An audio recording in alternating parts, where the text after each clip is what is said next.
So hi guys, welcome back to Khan army nursing. So इस video में हम बात करेंगे इंडियन नेवी मेडिकल असिस्टेंट की जो वैकेंसी आई है उसमें हमारी बायोलॉजी की स्ट्रेटेजी क्या रहने वाली है। तो बायोलॉजी एक बहुत मेन सब्जेक्ट है जो इंडियन नेवी मेडिकल असिस्टेंट में आएगा। इंडियन नेवी मेडिकल असिस्टेंट बहुत अच्छी जॉब है, बहुत परमानेंट, बिल्कुल परमानेंट जॉब है। ये अग्निवीर में नहीं आएगी एंड आपकी स्टार्टिंग सैलरी ही 50,000 से ज़्यादा होगी इसमें। सो ये बिल्कुल एक परमानेंट जॉब है। ये इसका जो नेवी में अगर आजकल जो आप देखते हैं कि अग्निवीर एसएसआर चल रहा है, अग्निवीर एमआर चल रहा है, तो उसके मुकाबले इसकी जो जॉब प्रोफाइल है बहुत अच्छी है। तो इसमें बायोलॉजी के 25 क्वेश्चन आते हैं, जिसमें आप अगर क्लास 12 की बायोलॉजी देखें वही इसका सिलेबस है, तो उसमें अगर आप सारा कर लेते हैं तो 25 क्वेश्चन एक बहुत ज़्यादा वेटेज रखता है। तो बायोलॉजी एक आसान सब्जेक्ट है मैं कहूँगा, क्योंकि जीके है और बाकी साइंस है, उसमें आप स्कोर करने की ज़्यादा भी कोशिश करेंगे तो इतना नहीं स्कोर कर पाएंगे। जबकि बायोलॉजी में अगर आप अपना थोड़ा बहुत भी इनपुट देते हैं तो उसमें आप बहुत सारा अपना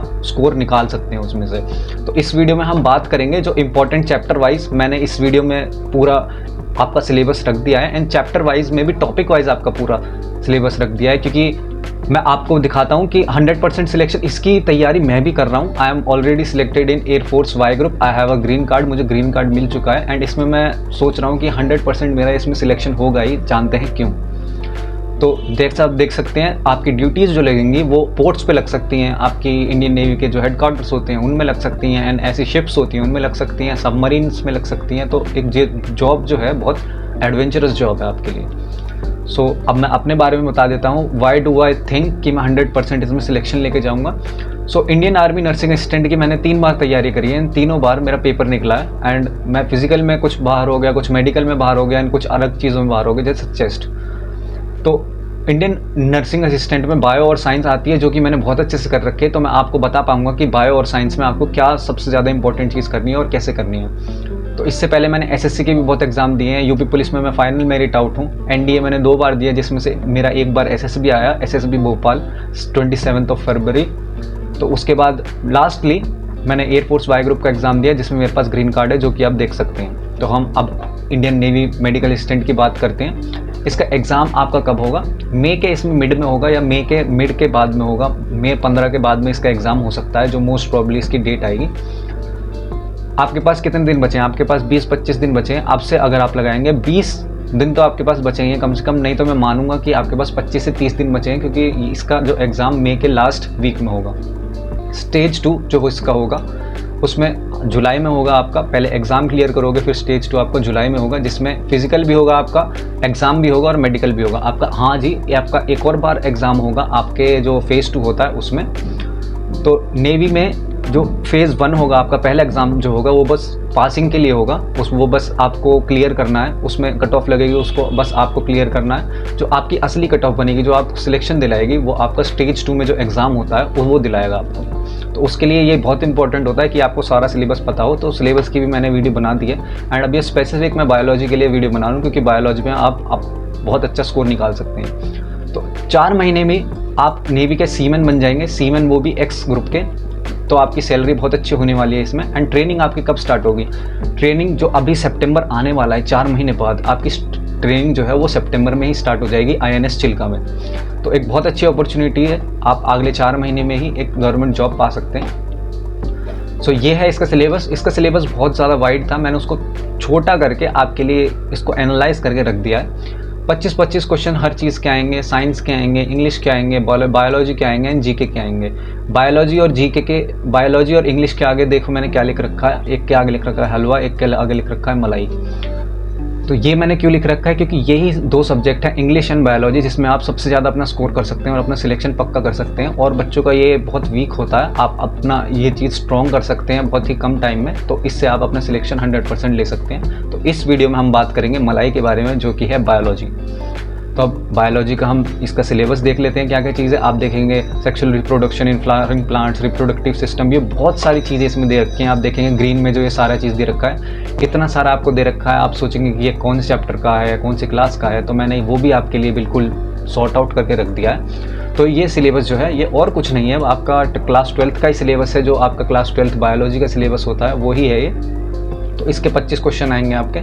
तो बायोलॉजी का जो सिलेबस है मैंने आपको क्लास 12th का जो इंडेक्स होता है जिसमें आपके सारे के सारे चैप्टर्स लिखे होते हैं वो इसमें रख दिए हैं आपके लिए, और इसमें मैंने जो मोस्ट इंपॉर्टेंट जो चैप्टर्स हैं उनको मैंने हाईलाइट कर चुका है। तो सबसे पहला इंपॉर्टेंट चैप्टर है इसमें ह्यूमन रिप्रोडक्शन, फिर है प्रिंसिपल ऑफ इनहेरिटेंस चैप्टर 4। ये जो चैप्टर वाइज नंबर जो दे रखे हैं ये नई एनसीईआरटी में है। अगर आपकी पुरानी एनसीईआरटी है तो इसमें आप बस अपने चैप्टर के जो नेम है वो अपने मार्क कर लेना। मेरे पास भी पुरानी एनसीईआरटी है, उसमें चैप्टर 4 को चैप्टर 5 दे रखा है, ऐसे ऐसे आप अपना मैच कर सकते हैं। तो सबसे पहले human reproduction, principle of inheritance हो गया, ह्यूमन हेल्थ एंड डिजीज़ जिसमें डिजीज़ आती हैं सारी, और 2 और चैप्टर हैं इसमें बायोटेक्नोलॉजी के 2 चैप्टर। ये सबसे मेन चैप्टर हैं आपके, पूरी क्लास 12th इसी पे ही बेसिस होती है आपकी, और इनमें से ही आपका जो 75% पेपर है वो इन्हीं 5 चैप्टर में से आएगा। और ये 5 ऐसे चैप्टर हैं, 5-6 ये ऐसे चैप्टर हैं जिनमें आप अगर 5 दिन भी देते हैं, एक चैप्टर को 1 दिन भी देते हैं, तो आप 25 में से कम 15 क्वेश्चन 100% कर पाएंगे। तो अब हम आगे देखते हैं। जो मेरे साथी जो हिंदी में पढ़ते हैं उनके लिए भी मैंने हिंदी में सारी सामग्री जो होती है, जो इंडेक्स कहते हैं, विशेष सूची जो होती है, वो मैंने सारी मार्क करके रख दी है, इंपॉर्टेंट चीज़ मार्क करके रख दी है उनके लिए भी, उनकी हेल्प करने के लिए। तो आप ये देख सकते हैं, वीडियो पॉज करके आप देख सकते हैं, मैंने सारी चीज़ें मार्क कर दी हैं हिंदी वाले को। तो अब आ जाते हैं इंपॉर्टेंट टॉपिक्स। बायोलॉजी के इंपॉर्टेंट टॉपिक्स क्या रहेंगे? इंपॉर्टेंट टॉपिक्स मैंने छांट के सारा आपके लिए रख दिया है। तो ये मेरी खुद की स्ट्रैटेजी है, ये ना सोचे कि मैं आपको बस ऐसे ही बता रहा हूँ, ये स्ट्रैटेजी मैं भी फॉलो करने वाला हूँ अपने लिए। मैं भी रोज़ पढ़ता हूँ, जैसे आप देख सकते हैं ये मेरी स्टडी टेबल ही है, एंड मेरे बायोलॉजी की बुक मेरे सामने ही रखी है, क्लास 12th बायोलॉजी की, जिसे मैं रोज़ अब पढ़ रहा हूँ, धीरे धीरे अपना सिलेबस रिवाइज कर रहा हूँ, क्योंकि मेरा सारे सिलेबस कंप्लीट हो चुका है। तो मैं आपको बेहतर बता पाऊँगा कि आप कौन से चैप्टर में से क्या चीज़ करें तो आपके लिए बेहतर होगा। आप 25 में से 15 क्वेश्चन आराम से कर पाएँ, 15 से 20 क्वेश्चन आराम से कर पाएंगे। तो सबसे पहले चैप्टर 1 आपका दे रखा है, जो मैंने मार्क किया था आपके लिए। तो इसमें देखेंगे सबसे ज़्यादा इम्पोर्टेंट चैप्टर में टॉपिक कौन से हैं, माइक्रोस्पोरेंजियम और मेगास्पोरेंजियम। माइक्रोस्पोरेंजियम और मेगास्पोरेंजियम क्या होता है? एक तो हो गया आपका एंथर और ओव्यूल, जो प्लांट्स होते हैं उनके अंदर रिप्रोडक्टिव ऑर्गन्स के बारे में ही आपको पढ़ना है। एंड सेकेंड, पॉलिनेशन के बारे में आपको पढ़ना है, डिफरेंट काइंड के पॉलिनेशन, उसमें से बहुत सारे आपके एमसीक्यूज बन सकते हैं, तो ये टॉपिक आपको करने हैं। तो आप सेकंड चैप्टर आ जाता है। सेकंड चैप्टर बहुत इंपॉर्टेंट है, इसमें पढ़ने का बहुत कुछ है, जो मैं आपको बता रहा हूँ आप तो अगर सिर्फ उतना ही कर लेंगे तो आप मोस्ट ऑफ द सिलेबस अपना कंप्लीट कर लेंगे। तो चैप्टर सेकंड आता है, उसमें आपको करना है मेल और फीमेल के रिप्रोडक्टिव ऑर्गन, जो वेजाइना और पीनस होता है उसके बारे में आपको हर एक चीज़ पता होनी चाहिए, स्पर्म पाथवे पता होना चाहिए, और बाकी सारी चीज़ें पता होनी चाहिए उनके रिप्रोडक्टिव ऑर्गन्स के बारे में, क्योंकि उसमें से ही सबसे ज़्यादा आपके एमसीक्यूज बनने के चांसेस हैं। एक तो होता है सब्जेक्टिव आंसर जो आप लिख के समझाते हैं, और एक होता है एमसीक्यू वाला क्वेश्चन। एमसीक्यू वाले टॉपिक्स जो हैं इनमें से ही सबसे ज़्यादा जो छोटी छोटी चीज़ होती हैं इनमें से ही उठाता है नेवी, तो इनमें से ही आप अगर करेंगे तो मोस्ट ऑफ द एमसीक्यू आपके बन जाएंगे। सेकंड जो इसमें टॉपिक आता है चैप्टर 2 ह्यूमन रिप्रोडक्शन में, वो है मेंस्ट्रुअल साइकिल। मेंस्ट्रुअल साइकिल में बहुत सारे हार्मोन्स होते हैं, तो उसमें से नीट में भी एमसीक्यूज बनते हैं और अलग एग्जाम्स में भी एमसीक्यूज बनते हैं। तो आप इसमें सारे हार्मोन्स के अपने नाम याद करके जाइएगा, और वो कहाँ इस्तेमाल होते हैं वो भी याद करके जाइएगा। उसके बाद चैप्टर 3 आ गया चैप्टर 3 आ गया रिप्रोडक्टिव हेल्थ। रिप्रोडक्टिव हेल्थ में सिर्फ एक ही टॉपिक इंपॉर्टेंट है, जो सबसे ज़्यादा उसमें से बहुत सारे क्वेश्चंस बन सकते हैं, वो है बर्थ कंट्रोल के मेथड्स। अलग अलग आईयूडी क्या होते हैं, बर्थ कंट्रोल पिल्स क्या होती हैं, उनके बारे में आपको पढ़ना है। उनके बस नाम याद करने और उनके यूजेस याद करने, कम मतलब ज़्यादा से ज़्यादा 1 घंटे का काम है, बस लिखो उन्हें, यूट्यूब पे वीडियो देखो एंड उनको याद कर लो। उसके बाद आता है चैप्टर 4 प्रिंसिपल ऑफ इनहेरिटेंस। ये सबसे बड़ा चैप्टर है, सबसे इम्पॉर्टेंट चैप्टर है। इसमें से अगर आप अपना टाइम देते हैं तो इसमें से सबसे ज़्यादा क्वेश्चन आते हैं क्लास 12th में भी और नीट में भी। तो इसमें सबसे ज़्यादा क्या याद करना है आपको? मेंडेलियन डिसऑर्डर भी कह सकते हैं और जेनेटिक डिसऑर्डर भी कह सकते हैं, जो जीन्स के जरिए हमारे होते हैं, जैसे अलग अलग काइनफिल्टर सिंड्रोम है, टर्नर सिंड्रोम है, वो सारी चीज़ें आपको याद करनी है। और जो म्यूटेशंस होती हैं वो भी याद कर सकते हैं आप अपनी बुक खोलेंगे तो उसमें जो मैं टॉपिक्स बोल रहा हूँ, अगर आपको नहीं पता कि मैं क्या टॉपिक्स बोल रहा हूँ, बस मैं जो बोल रहा हूँ टॉपिक्स उनके नाम अपने लिख लीजिए एंड अपनी बुक से आप जब मैच करेंगे बस वही टॉपिक अपना पूरा रट डालिए। तो मेंडेलियन डिसऑर्डर आपको करने हैं। ये डिसऑर्डर्स क्या होते हैं? डिजीजेज ही होती हैं ये एक तरह की, चैप्टर 4 में जो दे रखी है, एंड इससे बहुत क्वेश्चंस आते हैं। तो चैप्टर 7, इसके बाद जो मोस्ट इंपॉर्टेंट है चैप्टर 7 है ह्यूमन हेल्थ एंड डिसीजेस। इसमें सबसे डिसीजेज ये दे रखी हैं इसमें आपको डिजीजेस के ही नाम याद करने हैं। जो भी हमको बीमारी होती हैं वो किस चीज़ से होती हैं, कैसे होती हैं और क्या अफेक्ट करती हैं, कौन सा हमारा पार्ट बॉडी का अफेक्ट करती हैं और वो किस चीज़ से होती है। जैसे डेंगू होता है वो मच्छर से होता है, मलेरिया मच्छर से होता है, एंड वो सारी चीज़ आपको याद कर लेनी है। 2 घंटे का टॉपिक है पूरा अच्छे से इसको रट जाइए, क्योंकि आपके पास अब टाइम कम बचा है, 15 दिन का टाइम बचा है, तो ये सारे इंपॉर्टेंट जो टॉपिक्स हैं ये आपके बहुत कम आएंगे। तो after that chapter 9 biotech processes, ये इस बुक जो नई NCERT आ रही है उसमें ये चैप्टर 9 दे रखा है, जो पुरानी NCERT है उसमें चैप्टर 11 है ये, तो इसका बिल्कुल ध्यान रखना। अपने जो मैंने आपको ये जो आपको चैप्टर्स के नाम दिए हैं उनको पक्का मैच कर लेना एक बार।